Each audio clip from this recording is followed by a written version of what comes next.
ভয়াবহ বিমান দুর্ঘটনার পর পুরো দেশ একসাথে শোক প্রকাশ করছে। ফ্লাইট লেফটেন্যান্ট মো তৌকির ইসলামের মৃত্যু আমাদের মনে করিয়ে দিয়েছে দায়িত্ব পালন কতটা ঝুঁকিপূর্ণ হতে পারে। তার এই আত্মত্যাগের স্বীকৃতি দিতে সরকার এবং প্রতিরক্ষা বাহিনী থেকে তার পরিবারকে সর্বোচ্চ সহযোগিতা করার কথা জানানো হয়েছে।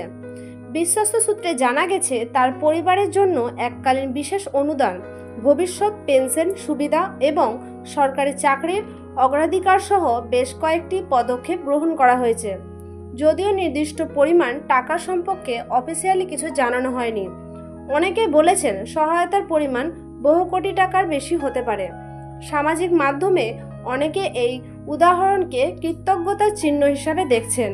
অনেকেই লিখেছেন, তৌকির শুধু একজন অফিসার ছিলেন না, ছিলেন দেশের জন্য একজন সাহসী সন্তান, তার পরিবারের পাশে থাকার যোগ্য। আমরা চাই এমন ঘটনা আর না ঘটুক, কিন্তু যদি ঘটে তাহলে যেন সেই সাহসিকতার সঠিক সম্মান দেওয়া হয়। আপনার মূল্যবান মতামত জানাতে ভুলবেন না এবং সাবস্ক্রাইব করে আমাদের পাশে থাকুন। ধন্যবাদ।